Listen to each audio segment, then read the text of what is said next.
Yuko! Grabe ang taas ng river.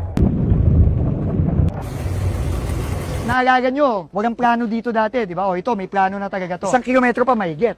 Doon, 700 meters doon. So, almost 2 kilometers tayo. Kung magtutuloy-tuloy po yung development wall, malaking ginhawa po ito sa Antan.